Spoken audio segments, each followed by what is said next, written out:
If this line says I'm safe, this section says I can, right? Fight or flight. This upper section says I can't. Okay?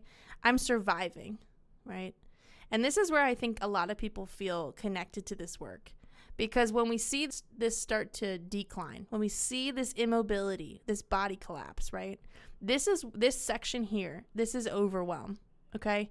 In this section might be shame, right? You might feel like you're operating on autopilot. You might feel trapped or hopeless, shut down.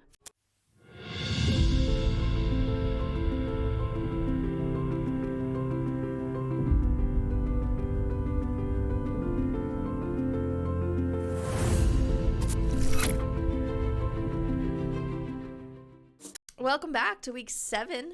This week we're talking about the vagus nerve, and this episode is finding safety within. Today, Angela and I are going to explore polyvagal theory. Who knew we were scientists? We're exploring polyvagal theory and specifically talking about the vagus nerve, how we reset it, how we strengthen it, and how we use it to access safety in even the toughest situations. Why your stomach hurts when you're feeling anxious, why your palms get sweaty, why your voice shakes, all of those are connected to your vagus nerve. And we're going to give you tools and strategies today. We're even going to, pretty sure Angela's going to stick her face in a bucket of ice water on this episode. So sit tight, join us, and let's talk about the vagus nerve. So this is my favorite topic, or like favorite coaching session. It stems off of what we're going to talk about today. And it's all about the vagus nerve, which makes me sound really sciencey. Very traumatology-esque of you. Yeah, I'm Katie Spirit. I am the director and founder of the Hive and connection coach and self-named traumatologist. Traumatologist, I love it. I'm Angela. I always say the traumatized, but we're working on it. And the student, forever the student, learning every day. And this is one of my favorite things to learn about because I can tell how much you love to teach about. It's one of those, it's week 5, which Angela and I go to the women's prison, and it's week 5 for us in our coaching program, and this is when we coach on it. So it's really cool that we're doing this today, and then tomorrow we're going to go in there and do it in real life, in person. I love it so much because I've said it before when people fill out their surveys at the end of coaching. They always say, consistently, I've never felt more seen, heard, and understood in my whole life. And I really feel like this is where you feel seen. This is where you feel understood. You feel those validation goosebumps. I think this is it. Mm-hmm. Yeah. So buckle up. Mm-hmm. Mm-hmm. Yeah, so the vagus nerve, it's kind of your body's reset button. It connects your brain and body and shapes how safe or unsafe you feel. And so when we learn how to strengthen our vagus nerve, then we can learn how to handle stress better. And when we can do those things, we can show up in relationships a little bit softer. Yes. Right? Because you're in more awareness. And the greatest thing about it is because no matter what your background, everybody can kind of relate to that feeling of having to get everybody out of the house at the same time and make sure everybody has their shoes and has peed and that we have a deadline and we need to be somewhere at a certain time and we're sweating and we're cranky and we're stressed just thinking about this. Snapping. It just happens. Yes. Yeah. And we're going to learn why. Yeah. Ow. Yeah. Yeah, so we talk about the vagus nerve, right? Let's step back a minute and let's talk about your nervous system, because your nervous system is your nervous system's job is to be that signal to your body and brain, which is whether we are surrounded by safety or threat. And you think about this, it's happening every second of every day, right? Every input, right? Every time you feel stimulated in any way or not, really. Right. Everything is sending a message to your brain and body. And your nervous system's job is to signal threat, safety, threat, safe, right? This is safe, unsafe. And we're doing this all the time and we don't even know about it. And I think that's why I love this so much, because we all have a nervous system and most of us don't know what the heck it's doing. No. Or how to support it, which is ultimately a superpower. Really, when you start to learn this language and you start to know how to support your nervous system and to reset your vagus nerve, which we'll talk about, it's like you have a superpower that nobody can see. I love it. Yeah. So how does this relate? I want to relate this a little bit to parenting real quick and relationships in general. If we're not in awareness and connection with our nervous system, especially those internal cues, right, of, I'm heightened, right? I'm heightened by something, then we can't access consciousness. We become a victim to our reactivity. Beautifully said. Yeah. Beautifully said. Yeah. These are where those triggers come in, right? When we are in alignment with our nervous system and we can assess when a trigger comes in, right? That stimulation comes in. It's something that triggers me. And I'm in tune with my nervous system. And so I start to feel the early signs of that because your nervous system is doing this. I always use the example, like I get sweaty usually. Yes. It's one of my early signs that something is wonky. Same. When I'm in tune to that, when I can just name that, then I can activate a level of consciousness that's like, oh, wait. What's bothering something. me? There's something, right? And so when you're thinking about relationships and relationship to self and others, right? Or your relationship to your kiddos, right? When we become triggered, our body is perceiving a threat. So we want to model this for our kids, right? We want to be able to give this language to our kids. We want our kids to know about their nervous system. We want other people around us to know, right? And more importantly, maybe than all of that, we don't want to become victims to our reactivity. We want to be able to show up and have control over the way that we respond to the world around us. And I will say, because we talk about it a lot, if you come from a childhood history of chronic stress, unconscious fear, right? Those moments, those experiences imprint on our nervous system. We now have really vulnerable nervous systems when we come from that. So true. Right? So true. So we become so accustomed to stress and fear that we don't even realize when it's happening. And we've talked about that, right? Yeah. When I interviewed you, we talked about that a lot, right? Like Absolutely. things that are dangerous start to feel safe. Yeah. It's skewed, but we don't perceive the same threat. And now when threat approaches us, we might not notice it. Or safety might be perceived as threat. Now relationships that look safe, feel safe, technically, really, in real life, feel dangerous. This is all happening within this nervous system. So we're talking about all of this today to kind of bring together the things we've talked about already in previous episodes and to give some science behind it, right? Which is, I love science. it's so good. That's so good. Yeah. I love it. So the vagus nerve itself is the central nerve within your nervous system. And if you think of it like the head conductor, it's in charge of your body's natural way of reducing stress, right? So when we think about our nervous system, you might think about cues, like I said, sweating. So then when I'm in tune, I say, okay, I'm sweaty. Let me take a step back. Let me get some air. Right. My fists start to clench, right? This is all my body's way of telling me, signaling to me, we perceive threat, something's going on. You know, I tend to do weird things when I'm nervous.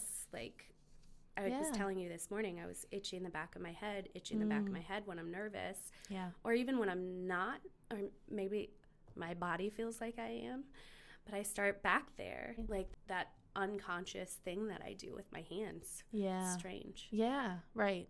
Maybe a signal there. Absolutely. Of anxiety or stress in some capacity, right? That's then signaling to you in some way, right? And then All right, so let's talk about, all right, I'm going to throw another sciencey word at you. Yes. Which is polyvagal theory. I love it. And this is all about the vagus nerve, right? So there's a researcher, Stephen Porges, who discovered this nerve and looks at the autonomic nervous system and says that there's 3 tiers. I like colors, so we're going to go with colors. I love it. Right? So there's 3 different tiers within that, and it's the green pathway, right, which is your social engagement. It's also known as the ventral vagal state. Right. I'm going to give you the sciencey language, but we're not going to live there. I'm going to make this digestible because I don't always understand it either. So green. Yes, I like green. Social engagement, right? This is like where we want to live most of the time. This is presence and connection, right? Can operate here. Love and safety, groundedness, right? I can make eye contact, right? Because I feel secure in that. A soft, gentle tone, right? I'm not elevated in any way. I have an awareness of my space that I take up, right? And the space around me. And there's safety in that. Right. There's the red pathway, which is this is your fight or flight state. This is our body's reaction of our sympathetic nervous system, which is a branch of your nervous system. It says get up and go, right? It says get up and go. This is a response in your body that's like there's something wrong, right? This is what we're going to call the red pathway or mobilization. Get up and go. We're mobilized. And then the last one is the blue pathway, and this is immobilization, right? This is also known as the dorsal vagal state. This is, and I'm going to draw you a picture here to make this make more sense. But this is your parasympathetic response. This is shutdown, freeze, right? Fawn might be in there somewhere. It's our response to threat. And I become tuned out, right? I become numb. I hear that a lot when we work with the women in jail. I'm numb. I feel stuck, right? It's low muscle energy, right? If I'm talking, it's low tone. It's really my hands are thrown up, right? I've tried to fight it. I've tried to run from it, and it's not working. So here we are. And we live in the blue. We live in the blue state. Yep. So our goal is to spend most of our time in the green pathway. But it's also a ladder. They call it the polyvagal ladder. Mm-hmm. And you can move through it up and down. You can go from green to blue or green to red. Mm. So I'm going to draw you here a little diagram. I'm going to come on over to be Vanawat. Wait, hold my whiteboard here. Y'all, one day we'll have fancy. You gotta hold it. Have a whole whiteboard. Okay. All right. Okay. Show us on. I'm going to show you the polyvagal phase chart. Come over here, man. Sir. So I'm going to show you the polyvagal phase chart to put some. If you're a visual person, you're going to love this. Don't look at my face. Oh, good. Perfect. All right. So it looks like this. So I don't have colors, so I'm going to tell you the language here, right? So down here in this area, this is our social engagement, right? This is our green pathway. In this space, we feel connectedness, social, oriented to our environment, right? Joyful, present, calm, settled, empathetic, right? All of those things lives in this social engagement phase. We want to spend our time here. If we were to draw a line right above here, this line would say, I am safe, okay? So now we're going to draw on this side. This is our fight or flight. As this curve moves up, this is our red pathway. Give me some back pressure here. When you look at the fight end, it's rage, anger, irritation, frustration, right? Flight is movement away, and fight is movement towards. This is all happening within our sympathetic nervous system, which is this middle section here. In here, right, this is danger, alarm, and activity, right? We are activated in this stage, okay? So you see we were in social engagement here. We were in green path. We've become activated, and now we start rising up this curve. When we get to the top here, this is freeze, right? So body collapses. We start the decline, which becomes immobility, right? So when we're at the top here, this is immobility. On the rise here, we have dissociation, numbness, depression, energy depletion, helplessness, right? And this is what we consider our dorsal vagal state, which is here. If this line says I'm safe, this section says I can, right? Fight or flight. This upper section says I can't, okay? I'm surviving, right? And this is where I think a lot of people feel connected to this work. Because when we see this start to decline, when we see this immobility, this body collapse, right? This section here, this is overwhelm, okay? For some people, this might be where like a fixation to death might live, right? We talk about suicidality and we see that in people. And some of us have experienced that. And this is where that lives, right? This is like, I like to think of it, I've tried to fight. I'm throwing my hands up. Nothing is working. And so this decline becomes, I can't, right? I've tried. I can't anymore. And so I start to deactivate in this deactivation phase, right? And so the thing here is that I said we can move. It's like a ladder. Well, I want to ask you, do you see this chart? Does it validate parts of your experience? I get teary every time. Yeah. I can't help it. Too much. Yeah. I lived up there. I feel like I kind of dipped and came back a few times, where I would try something new. Like you were saying, I would try and I would try and I would try, and everything would just bring me back to the top where I was just existing in dissociation. Sure. That's a huge trigger for me.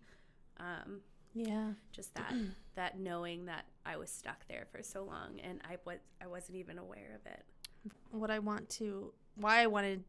I didn't know you were going to share that, but why I'm glad you did, right, is because I think this is where people feel this is science. Yeah, it feels good. Science validates of course you would, right?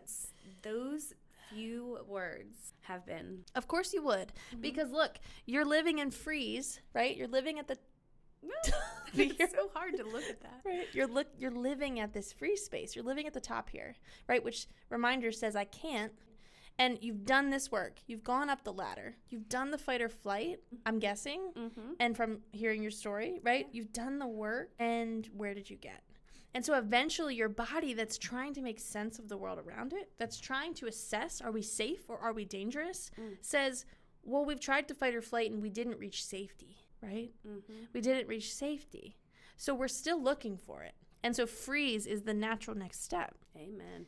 And you talk about dissociation, right, which maybe comes later, but that's the downward, right? That's downward. Oh, I see. Because now eventually we say, okay, freeze, I'm stuck, I feel numb. Yeah. Right? And then once you feel stuck and numb for so long, you become immobile.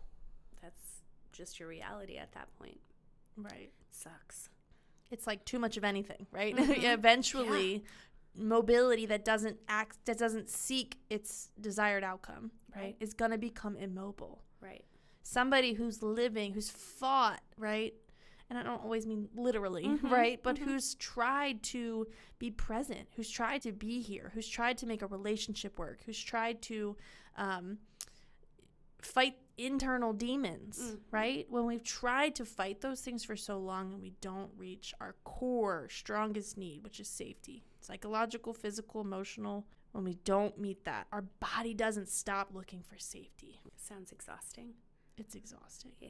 It's exhausting. And so, of course, somebody that is doing that is spending time in this red space and is not accessing safety would continue down, right? And none of these are bad, right? We say this all the time. This is human experience. Right. Okay? So I don't want to say somebody that's living in the red. Red sounds bad. Red is not bad in this. We want to spend our time in social engagement. Right? But the reality is we experience this in life, and knowing this and understanding that this is what our body is designed to do. Your body is designed to become immobile because you can't fight forever. You can't run forever from a physiological standpoint. Right. Your body cannot sustain that level of stress and energy, adrenaline for that long. Right. Eventually, we become, on the outside, we become tired. Our nervous system becomes tired too, right? That's when you get that unbearable nausea thinking about something that is triggering, or even when you're not thinking about anything, it becomes so connected to your body that you just, we talked about it already before. I've started physically losing control of things. Sure. Because my body was so tired of fighting. Yeah. Right. Of course it was. Yeah. Ugh. Of course it was. And I'll say one more thing. This social engagement stage, this green pathway, right, which is where we want to spend the most amount of time. This is where we're online. This is where we feel secure, right? When we're not in this green pathway, when we're, let's say, dysregulated or triggered, accessing reason and logic becomes near impossible. Amen. Right? How many times have you felt like, they say, I just want to scream, or I want to pull my hair out, something like that. It's very much unreasonable and not very logical at all, but it's really what you feel. Yeah, absolutely. And how can you think about being in a state of freeze, right? Dissociation. I hear all the time from clients, I'm just completely dissociated, right? Think about trying to access your prefrontal cortex in that moment. Think about trying to make logical, reasonable decisions when you've gone through the wave, right? You've fought, you've ran maybe. Now you've froze, right? And now I'm throwing my hands up. Logic and reasoning is gone. Right. Completely gone. Because your brain's like, or your body's more like, what else do I have to lose? You're in survival. Yeah. Right?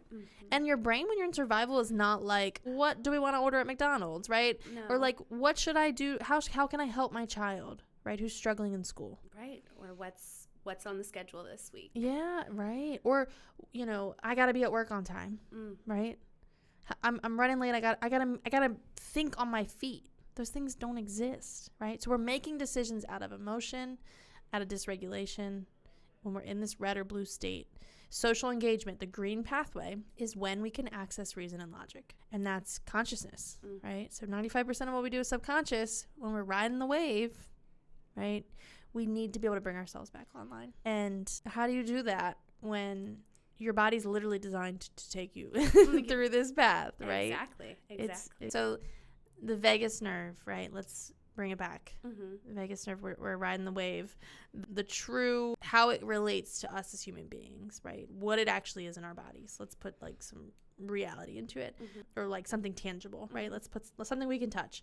The vagus nerve is the longest cranial nerve in the body. It runs from your brainstem, right, all the way through your face, throat, lungs, all the way to your gut, which probably a lot of you are sitting here thinking, that's why my stomach hurts every time I get anxious. Yes, right? Totally. That's why your kid in the morning says they have a bellyache before school. Yeah.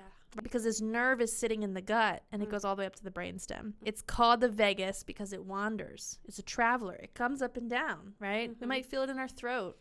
We might feel it in our stomach, right? It might be intestinal issues, right? Gastrointestinal issues might be your vagus nerve, right? It touches pretty much every organ in your body, which is wild. So it's controlling your heart and your lungs, okay? So regulating your heart rate. You feel your heart rate speed up. You feel it slow down when you're in situations where you feel triggered, right? That's because your vagus nerve is hitting it. You feel your breathing become more shallow, or you feel your breathing, right, can hardly catch your breath, right? Or you're taking quick, choppy breaths. Your vagus nerve, right? Right. Your gut, I said digestion. Right. I had a whole endoscopy that I didn't need. Same. Stress. Same. I thought I was having a heart attack, and I went to the ER, and they said, and I hated that they said it, but they were like, have you thought about anxiety? Have you been told you have anxiety? And I was like, no, I'm having a heart attack. Yeah, because it felt so much like that. And I had an endoscopy, and I had anxiety. Same. Surprise. I also, now mine was more of like I would throw up out of nowhere. Yeah.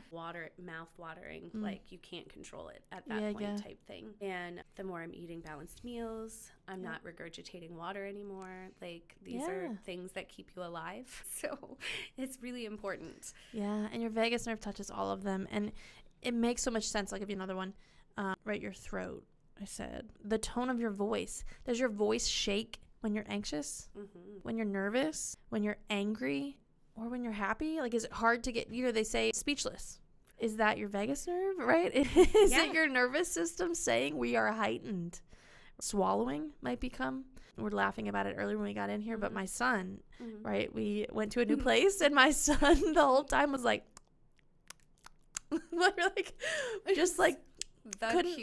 couldn't get his mouth in control, right? And you said it, you're like, maybe that was a nervous or some way that his body was telling him, like, trying to regulate a little bit, like get out the breath. Super interesting when you think about. I have very vivid memories of those stomach aches that were like literally to the point of like, I mean, you really feel ill, like, right? What's wrong with me? Yeah, gross, but like diarrhea, right? Like you can literally have diarrhea because you are anxious, triggered, fill in the blank. I'm talking like true body. And then my situation with urinary incontinence, that's huge too, because once we saw that connection, between the instances or how easy it was happening and kind of looked what was happening behind the scenes, it all kind of lined up, and which was so motivating. Sure. Yeah. And a quick tool there, since it was Angela's experience, is if you're sitting here thinking I'm experiencing frequent stomach aches or acid reflux, and I'm not a doctor, okay? If your doctor has told you anything else, ignore me, but maybe consider if it's something that's happening a lot and there's no real reason that you can find to it. Keep a journal, right? I had a stomach ache now. What was going on in your world? I have some weird bowel movements, right? Or urinary incontinence or diarrhea, right? And it's weird. It's happening at weird times. What's your experience in that moment? Keep a journal and see how many physiological reactions you're having probably because of your nervous system. I noticed it so much in my life. And this language really helped me because I always experience like the voice shake thing, right? Why can't I speak when I'm anxious? Of course. Yeah. Why does it feel like I need to swallow a lot, right? Why does it feel like I need to go? Yeah. Why does my son walk into a new spot and it's like chomping his mouth? So cute. It was the cutest thing ever. So, yeah. So It's a lot. And I love it because it's like, oh yeah, that's why. There's nothing wrong with me. Right. And you've always been very clear, especially with me, like, make sure you go to the doctors and get anything you have checked out first. That is first, health first. And then once you're kind of like Kind of impasse, coming up empty. Yeah, maybe it's time to dig in a little further. Consider it. And if nothing else, keeping a journal is going to help your doctor figure out as well. Amen. So it can't hurt. But I have just found so grounding in, there's nothing wrong with me. This is my body doing its job, right? And it sucks sometimes. But remember, it's communicating something.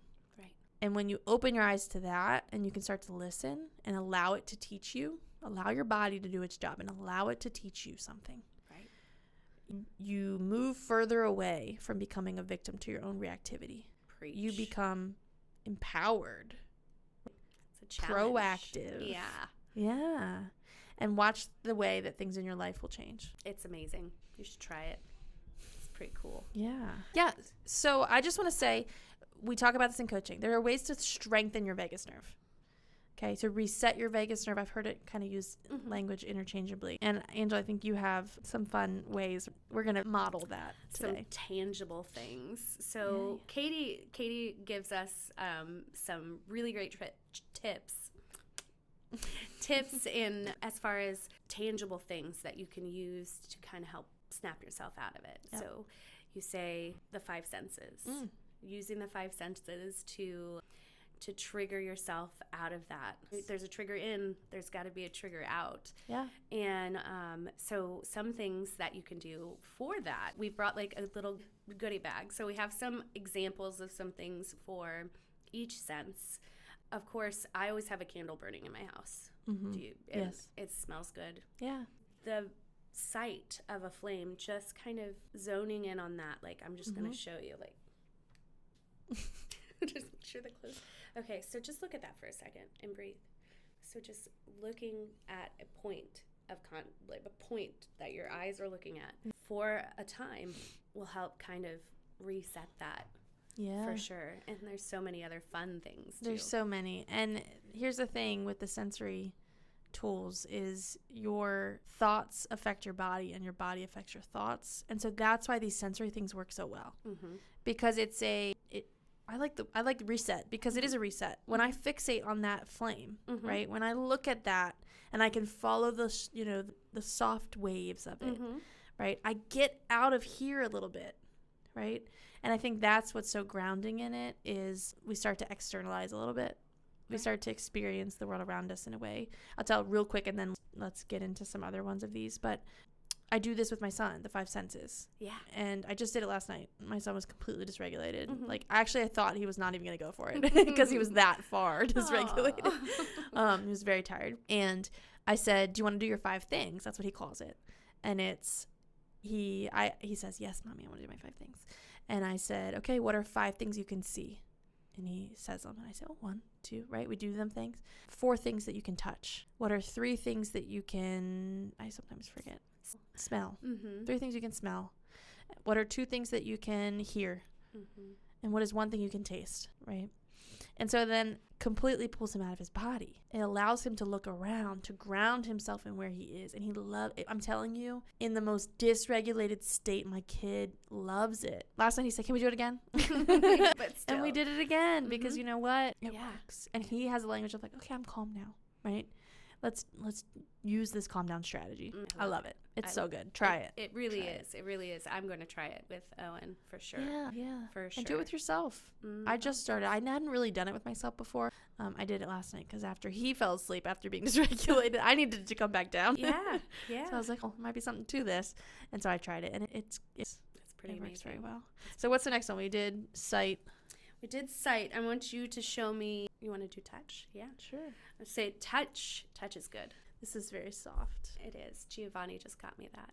Yes. So potentially, if you were feeling a little heightened. I also have a smooth stone, right?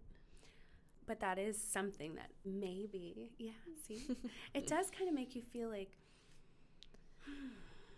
it's soft. It feels good in my hand. It's cold. It's, it's got the temperature going. Yeah. And those different textures, right? the cool of this, the soft warm of this, right? Whatever it is that you need in that moment. But there's so much grounding in, again, externalizing. Externalizing, be able to put something in your hand and focus on it. Right. Yeah. And we have smell. So a lot of the time, and I shared this during my coaching experience, because a lot of the times, one of my biggest things is I'm hot, I'm getting sweaty. Right. So this is actually a twofer. So it's going to give you that cool down feeling, that cool change in temperature, just kind of like the rock or the soft warm.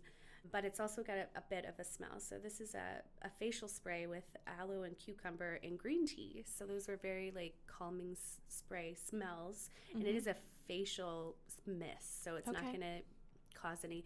So a lot of the times if I'm feeling a little dysregulated, I'm starting to feel that heat come up. Everything smells hot kind of when you're feeling that too, like everything. And I just give myself a little, and I smell it. And it cools my face down, and it just sounds nice. It's so nice. I like the sound of it too. Yeah, it might meet all the things. Ooh, y'alls. I like that. Yes, we have.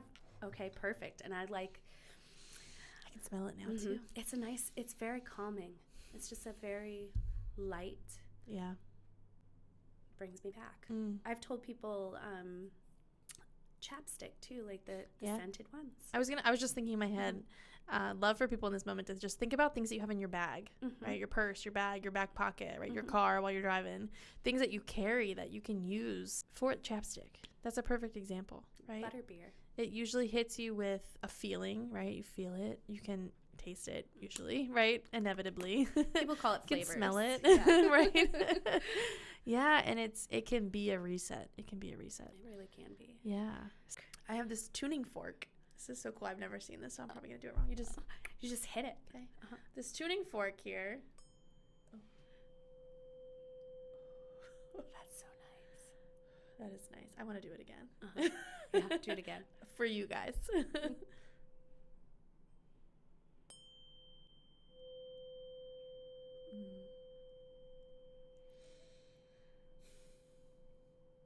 And just that. That's nice.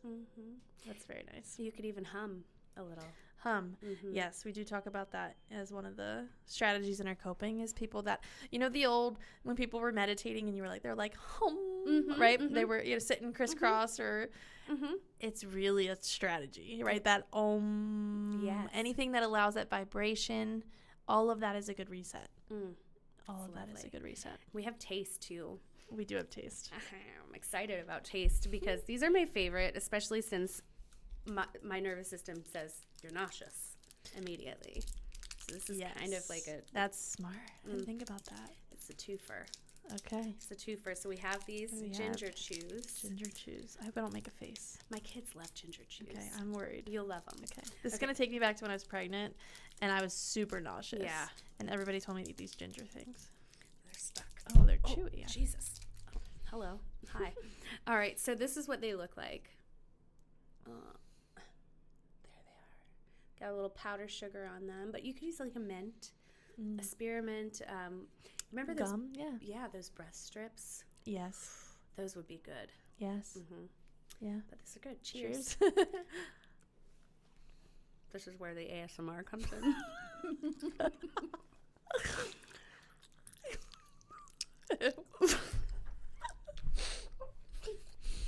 My mouth is watering. How do you feel? Very chewy. It's very chewy, but you can even just stick it in your cheek. I can feel it rushing down my... That's the ginger. It's the spicy, but that spice. I'm awake. It totally pulled me out of whatever other body sensation I was fixated on. Yeah, well, and also completely pulls you out of what we're doing because we're focused. We're chewing. It's giving us flavor. It's giving us feeling, that heat. Yeah. It's all good. It's a multifaceted. I'm still chewing. Yeah, I know. I swallowed mine half full. I do that a lot. I figure, get in there. Get in that stomach and dissolve. Other ones that are good, like dark chocolate. That's a good one. A mint, probably like black coffee. Anything that's like a bold taste. Mm-hmm. Yeah, it'll get stuck there for a minute. The coolest thing, though, one of the coolest things that I learned, and I've had to use several thousand times, I think we should probably just do it. Heck yeah. Okay, we're doing it. Okay, I got to take this off, and so I won't hear. Angela didn't stop at the ginger chews. I'll be right back. She does this cool strategy that is, well, I'm going to let her show you. But this is a really good reset. While she's setting it up, I'll tell you a couple others as well. Things that you probably already do. Going outside. Being in nature. One I really love is putting my bare feet in the dirt. Putting your bare feet on the cold, especially now when the nights get a little bit cooler. Bare feet in the grass. So grounding. It's so grounding. You'll notice that all of these tips and strategies that we're giving you to reset your vagus nerve is the gist here is we're snapping you out of your body, snapping you out of something that's happening internally, the stomach ache, the voice shaky, right? All of those things. Hands shaky. Yeah, we're snapping you out of that, and we're giving you a reset. We're saying, hey, wait, here's another sensation that's so strong that's going to remind you that this was all internal. You are safe where you are physically, right? And so Angela, she's got a cake pan here and cake pan. Some cold water, right? Yeah, the ice is gone, but it's quite cold. It's cold. So I thought, okay, so we learned this. I learned this specifically during therapy. I have complex PTSD, and apparently this is really, for those who get stuck in the spiral really easily, this is a great way, and you don't need to do it like this, but we'll talk about that later. Okay. So it's actually slows your heart down, drops you straight, it brings you straight from here. It's like the fastest way to bring you from all the way up here. You don't know what you're doing. Everybody's going crazy. You're hyperventilating. Your panic attack is setting in. Everything is 1,000. So I have this old water bottle filled with water. And then what my therapist suggested I do is just this. So I take a deep breath. Hold on, let me move this. You gotta talk that for now. Take a deep breath, and what you do is you put your face down in the ice water. So there's water in there. You guys can see it. You put your face down in it for as long as you feel like you need to. As long as you can, really. And then you just...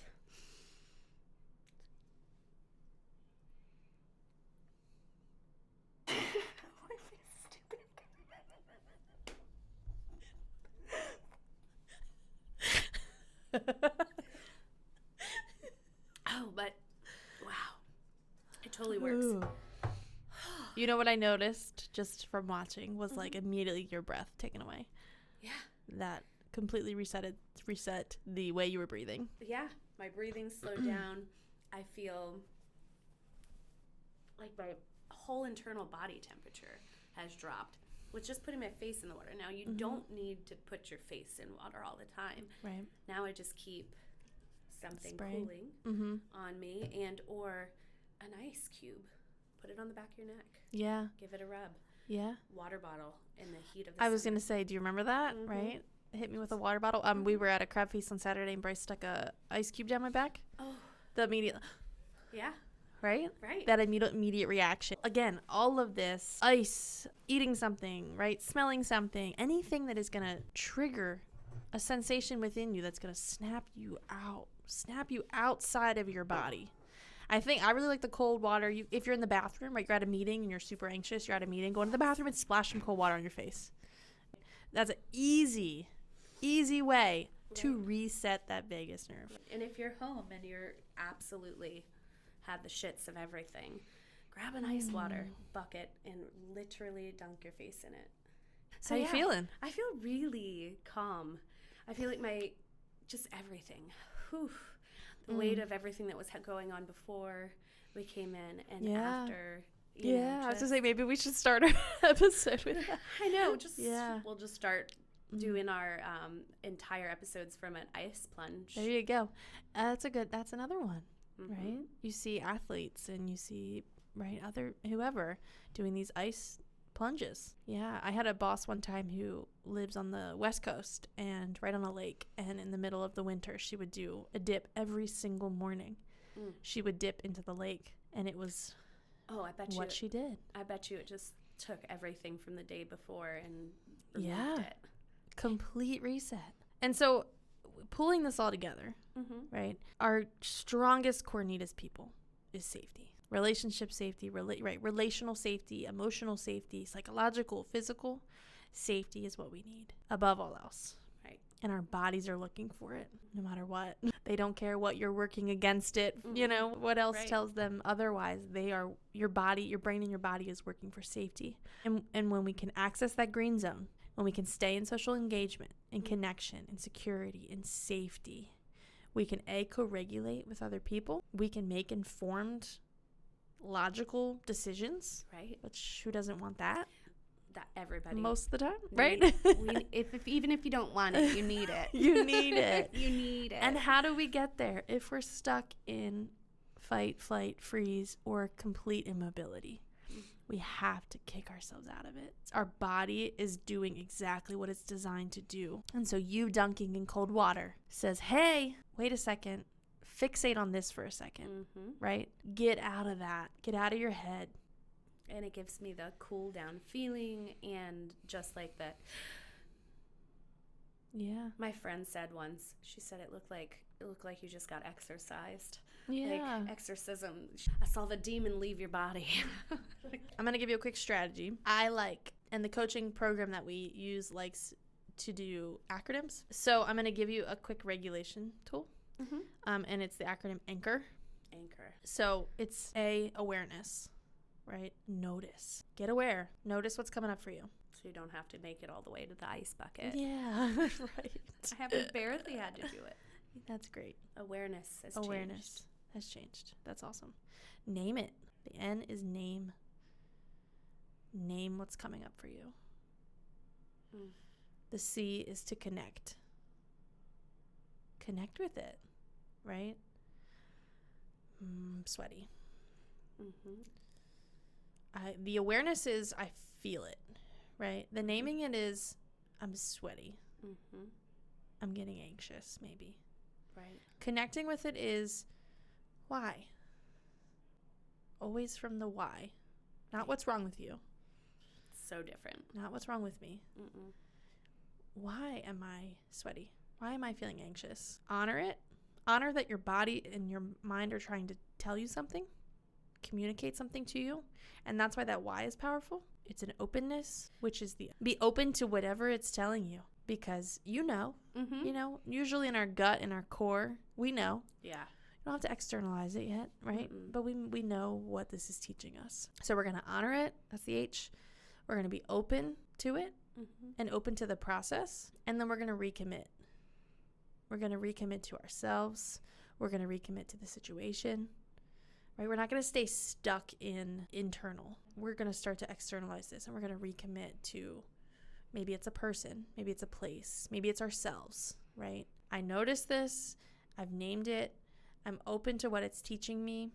I know what it's teaching me, and I'm going to listen, and I'm going to move through the world. Yeah. Doesn't mean that you have to roll over and die. Those are all so validating. Yeah. The goosebumps. So the anchor process is awareness, name, connect with it, honor it, be open to what it's teaching you, and then recommit to yourself or a situation. I love it. We always say connection over correction. And how do we commit without being regulated? This is the work we have to do to reach connection. Right. You can't when you're so dysregulated that a whole bucket of ice water is the only thing that'll bring you down. Right. How am I going to connect with anyone that way? Yeah. Sorry, hang on. Yeah, exactly. Give me a second. Give me a second. I packed the dog bowl and the ice cubes, right? The more that we do this, the more that we train our nervous system, our vagus nerve, to use these strategies, right?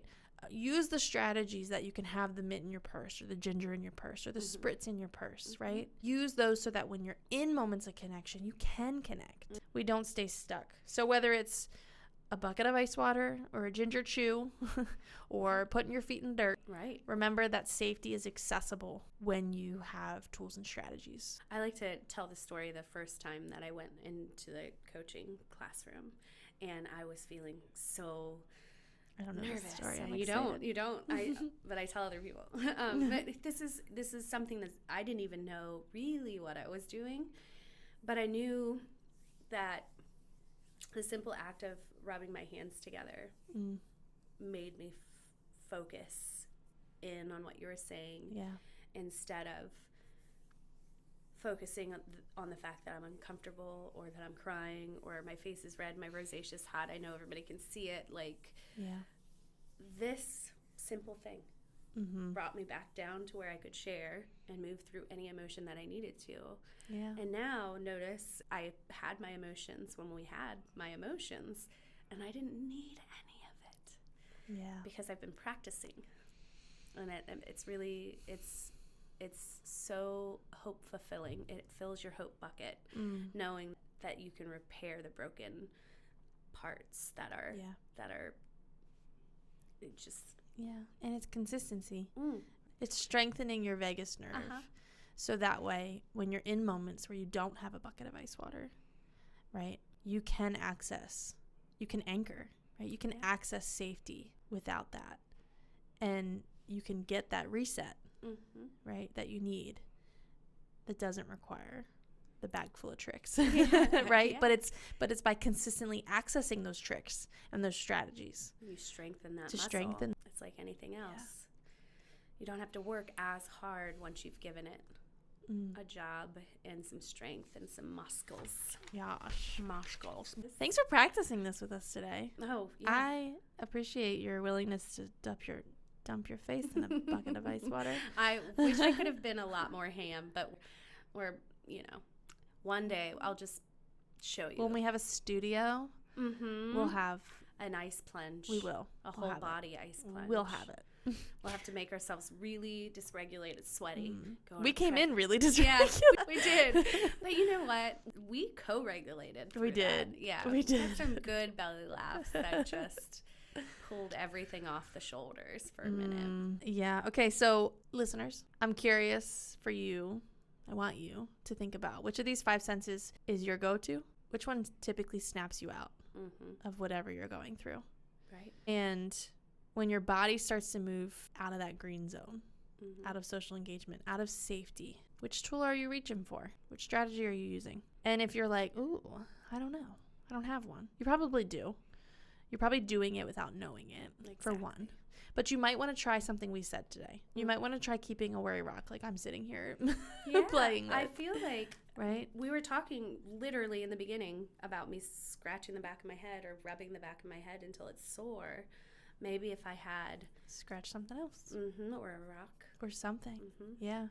So if you're listening and you don't know what you're using or you want to try something, give it a shot. It doesn't have to be fancy. It doesn't have to be. And got it around your house, likely. Yes. Bathroom sink at work.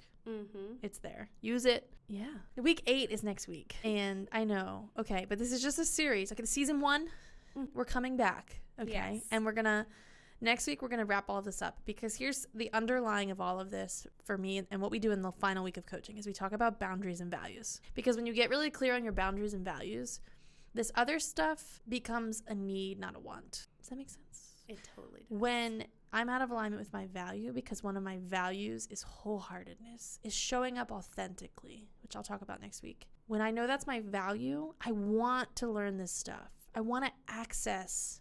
I want to be online. I want my prefrontal cortex to be working for me, with me, not against me, right? And so all of the content we've talked about in the last 7 weeks, right? Boundaries and values is going to start to help you identify where this work comes into play for you, where you want to start if you're just tapping into this, and how you're going to choose connection in a way that's in alignment and is the most authentic for who you are. So let's go there. Let's wrap up that way. We're wrapping it up that way. We're going to wrap it up. But the coaching program lives on. So if you liked any of the tiny morsels of, what do they call them? Hors d'oeuvres. Hors d'oeuvres. The hors d'oeuvres of the coaching program. Yeah, and shameless plug. We have a Tuesday morning, we have a virtual group that is not the full coaching program, but a support really. It's come and be, and we will weave in the principles of the coaching, but in everyday life. It's really just a place to be and show up however you're showing up and get support from others who are working on how they show up. I love that. And then starting September 25th, I believe, Thursday, September 25th, we will be doing a virtual 8-week connection coaching program for the community. And it's virtual. And get signed up. Yeah, do it. Because the only thing you're going to lose is the bucket of ice water that you have to smack your face into. Like, it really is helpful. Yes. So we'll see you there. Yes. And we'll see you next week. Yeah, leave your depends, too. You won't need those anymore. I don't know. Unless you're laughing. I know. This is good, though. I can't wait. Yeah. All right. We'll see you for the final week. Yay. Bye. Bye.